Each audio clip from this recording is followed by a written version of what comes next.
Get these Tractor Supply step-ins.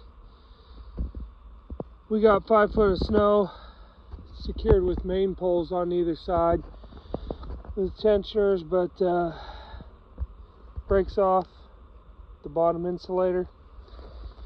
You just try to get another life out of it. Move up one,